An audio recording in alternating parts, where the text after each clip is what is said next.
आज इस प्रेस वार्ता को संबोधित करने के लिए हमारे बीच ओबीसी मोर्चा के राष्ट्रीय महामंत्री एवं मनेर से पूर्व प्रत्याशी श्री निखिल आनंद जी उपस्थित हैं।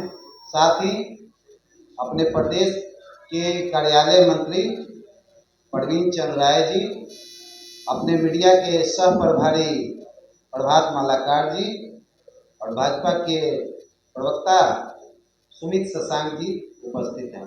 अब मैं श्री निखिल आनंद जी से आग्रह करूंगा कि इस प्रेस वार्ता को संबोधित करें। माननीय निखिल आनंद जी।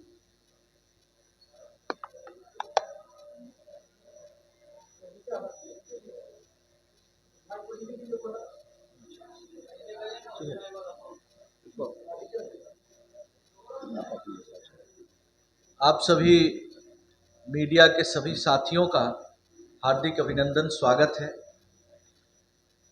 देश में 6 चरणों का चुनाव हो चुका है। 7वें चरण का चुनाव 1 जून को होना है। भारतीय जनता पार्टी बड़े बहुमत से एक बार फिर जीत की ओर अग्रसर है और नरेंद्र मोदी जी भारत के प्रधानमंत्री तीसरी बार बनने जा रहे हैं। हम सभी गौरवान्वित हैं। देश में इन दिनों एक बड़ा डिस्कोर्स चल रहा है, डिबेट चल रहा है और सबसे बड़ी बात कि उस डिबेट के अगुआ प्रधानमंत्री नरेंद्र मोदी जी, आरक्षण को लेकर बात हो रही कि पिछड़े अति पिछड़े समाज को जो आरक्षण और भागीदारी देश में व्यवस्था में दी गई है, मुख्य धारा में उनको लाने की कोशिश की गई है। इसको कैसे इंडी अलायंस से जुड़ी पार्टियां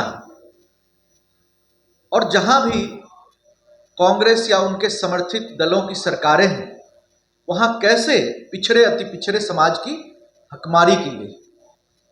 दिलचस्प यह है कि नरेंद्र मोदी जी ने देश भर में चुनाव प्रचार के दौरान सभी मंचों पर, हमारे गृह मंत्री श्री अमित शाह जी ने, राष्ट्रीय अध्यक्ष जेपी नड्डा जी ने ये बातें कही और अब देश की जनता को भी ये पूरा भरोसा है, विश्वास है कि भारतीय जनता पार्टी देश के पिछड़े अति पिछड़े समाज के साथ अन्याय और हकमारी नहीं होने देगी।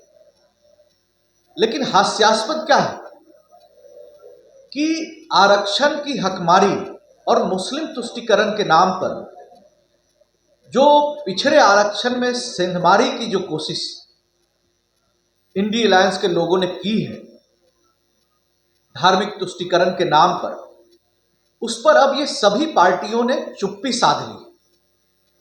राहुल गांधी की बोलती बंद है, तेजस्वी यादव की बोलती बंद है, अखिलेश यादव की बोलती बंद है, डीएमके के नेता स्टालिन इस पर कुछ नहीं बोल रहे, कर्नाटक के मुख्यमंत्री कुछ नहीं बोल रहे। अब इन लोगों के दाढ़ी में तिनका है, चोरी पकड़ी गई है कि किस तरीके से पिछड़े अति पिछड़े समाज को ठगने की कोशिश लगातार की गई।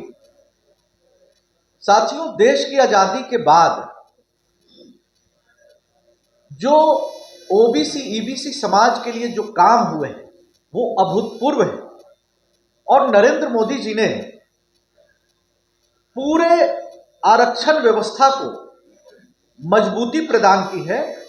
और जब पिछड़ा वर्ग आयोग को, राष्ट्रीय पिछड़ा वर्ग आयोग, national commission for backward classes को संवैधानिक दर्जा दिया गया, तो ये इसके बाद साबित हो जाता है कि पिछड़े आरक्षण में न तो कोई सेंधमारी कर सकता है, न हकमारी कर सकता है और आरक्षण खत्म करने का तो सवाल ही नहीं है।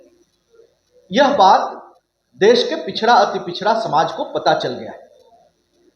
हम ये बात पुख्ता तौर पर अब कहना चाहते हैं कि प्रधानमंत्री नरेंद्र मोदी जी भारत में पिछड़ा अति पिछड़ा समाज के सबसे बड़े शुभचिंतक, हितैषी और पुरोधा है।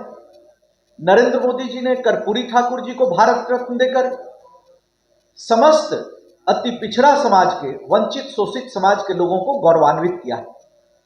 राष्ट्रीय पिछड़ा वर्ग आयोग को जब संवैधानिक दर्जा दिया उन्होंने, नरेंद्र मोदी जी ने, तो वीपी मंडल जी की जो ओबीसी आरक्षण की अवधारणा है उसको पुख्ता किया है। इस तरह से सामाजिक न्याय के पुरोधा कर्पूरी ठाकुर जी और वीपी मंडल जी की विरासत का नेतृत्व आज देश में अगर कोई कर रहा है तो वो प्रधानमंत्री नरेंद्र मोदी जी कर रहे हैं। हम तो ये मानते हैं कि नरेंद्र मोदी जी आज सोशल जस्टिस के इस देश में सबसे बड़े आइकॉन और ब्रांड एम्बेसडर हैं। आज जिन विषयों को वो जनता के बीच पुख्ता तौर पर कह रहे हैं, पिछड़े अति पिछड़े समाज को आश्वस्त कर रहे हैं, आज उस पर सामाजिक न्याय की ठेकेदारी करने वाली तमाम परिवारवादी पार्टियां, उन्होंने चुप्पी साध ली है। उनके मुंह से चू तक नहीं निकल रहा।